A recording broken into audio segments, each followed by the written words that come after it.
विश्व आदिवासी दिवस की हार्दिक शुभकामनाएं। साथियों, जो कोई रोड पे खड़े हैं, मैं उनसे उम्मीद रखता हूं कि वो भी यहां आके बैठे। साथियों, ये त्योहार साल में एक बार आता है, विश्व आदिवासी दिवस। अगर उस दिन भी अगर अपन एक होके बैठ नहीं पाए, सुन नहीं पाए, जो बोलते आता है वो बोलेगा, जो सुनना है तो वो सुनेगा। लेकिन अपन साइड में खड़े रहेंगे तो ना तो अपन बोल पाएंगे ना तो सुन पाएंगे। नहीं सुन पाएंगे तो अपन यहाँ पे आने कोई महत्व नहीं रहेगा। तो मेरा सबसे निवेदन है, जितने भी भाई रोड पे खड़े हैं, कृपया यहाँ आकर बैठ जाए। अगर आपके अंदर आदिवासी खून होगा तो आप यहाँ आकर बैठेंगे। साथियों, हम आज हमारे रॉबिनहुड टंट्या भील का गादले का उद्घाटन भी करने जा रहे हैं। तो साथियों, उनके बारे में हमें पहले जानना पड़ेगा, समझना पड़ेगा कि वो कौन थे, क्या करा था। हम लोगों ने हर किसी के बारे में पढ़ा, लेकिन अपने आदिवासियों के बारे में पढ़ने में कभी कोशिश नहीं की। हम लोग गए अन्य पार्टियों में, अन्य संगठनों में, वहां कुछ और पढ़ाया जाता है, लेकिन अपने आदिवासी क्रांतिकारी के बारे में नहीं पढ़ाया जाता है। अगर हम हमारे सामाजिक क्रांतिकारी को नहीं पढ़ेंगे तो हमारा आने वाला भविष्य क्या करेगा।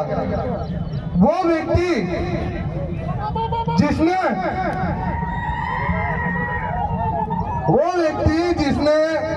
अपना पूरा जीवन समाज के लिए त्याग दिया, उसके आगे अपन कुछ भी नहीं है।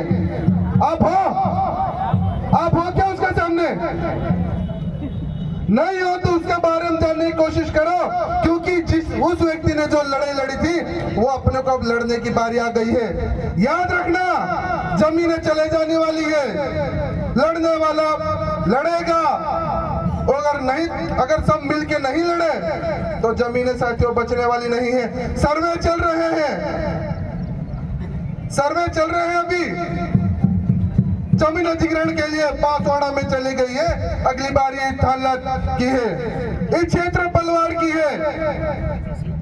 अगर एक होकर नहीं लड़ पाए तो आने वाले समय में अपने बच्चे भी आदिवासी नहीं रह पाएंगे। मैं लिख के तुमको देता हूँ। इन पार्टियों की गुलामी बंद करो, समाज के लिए लड़ना चालू करो।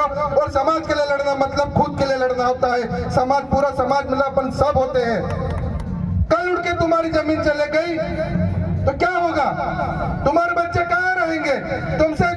तुमको कोर्ट पूछेगा क्या भाई तुम आदिवासी हो, तुम्हारी जमीन कहाँ, तुम क्या बताओगे? बताने के लिए कुछ रहेगा? नहीं रहेगा तो तुम क्या करोगे? लड़ना पड़ेगा कि नहीं लड़ना पड़ेगा, बताओ। हम यहाँ पे बैठ के रैली निकालने के लिए नहीं आए हैं। यहाँ पे अपना विचारधारा और जो अपनी जल जंगल जमीन की लड़ाई कैसे लड़ना है उसको सुनने समझने के लिए आए हैं यहाँ पे। अगर अपना भाई अगर एक हल चला ले उसके लिए अपन लड़ जाते हैं, लेकिन सरकार जमीन छीन लेती है तो चूड़िया पहन के क्यों घर में बैठ जाते हैं? ये एटलीन चला गया, क्यों लड़ने के लिए नहीं आए थे? हम लोग दिल्ली गए थे, हम सुप्रीम कोर्ट गए थे, लेकिन अपने ही लोग दलाली करके पैसा लेके बैठ गए। वो पैसा कहाँ गया? तुमको 10 लाख से 20 लाख भी दे देंगे ना, तुम्हारा 2 साल भी उससे नहीं निकलने वाला है। कहाँ जाके जमीन खरीदोगे तुम लोग? कहाँ रह पाओगे? ये सोचने की बात है साथियों, समझने की बात है। या पीला रुमाल सफेद झंडे टांगने से अपना कुछ नहीं होना। जब तक अपन जल जंगल